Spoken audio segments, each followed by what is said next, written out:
কিন্তু আল্লাহ তাআলা বিচার করে দেখিয়েছেন আপনাকে হেলিকপ্টারে পালাতে আল্লাহ তাআলা বাধ্য করেছিলেন।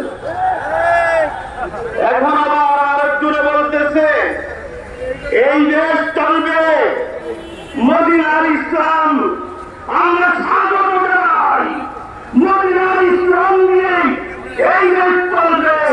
কিন্তু আপনাদের নির্বাচনী ইশতেহারে যদি মদিনার ইসলাম চান ঘোষণা করেন, ক্ষমতায় গেলে কাফিরদেরকে কাফের ঘোষণা করবেন। ডক্টর মোহাম্মদ ইউনূস আপনাকে ইসলাম প্রিয় মানুষ বসিয়েছে, আমরা তা চাই না, তা আপনি আমাদেরকে উপহার দিচ্ছেন।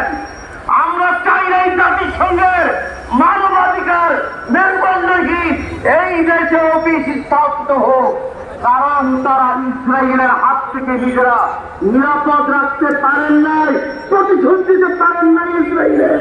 সুতরাং ওই ইসরায়েল অফিস, ওই মানবাধিকার অফিস বাংলাদেশ উপহার দিয়েছেন।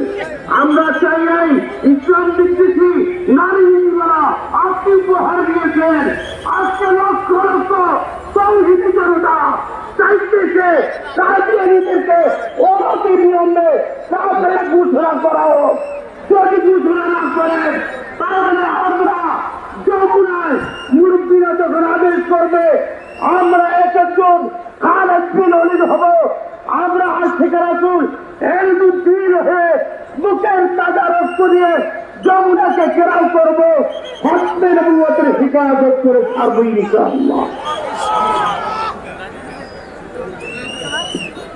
সংগ্রামী তাওহীদি জনতা, স্টেজে উপস্থিত হয়েছেন হযরত শামসুদ্দিন কাসিমি রাহমাতুল্লাহি আলাইহির সুযোগ্য সাহিবজাদা, খতমে নবুয়ত আন্দোলন পরিষদ বাংলাদেশের মুহতারাম আহ্বায়ক হযরত মাওলানা বাহাউদ্দিন জাকারিয়া দামাত বারাকাতুহুম। আমাদের মাঝে উপস্থিত হয়েছেন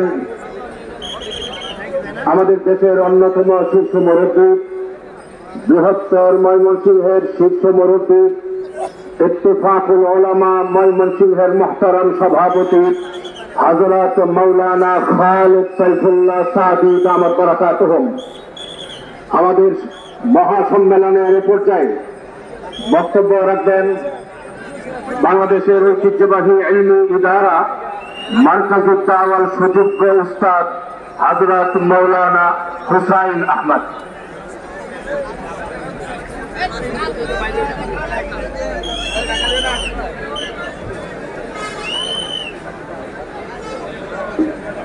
আসসালামু আলাইকুম ওয়া রাহমাতুল্লাহি ওয়া বারাকাতুহু।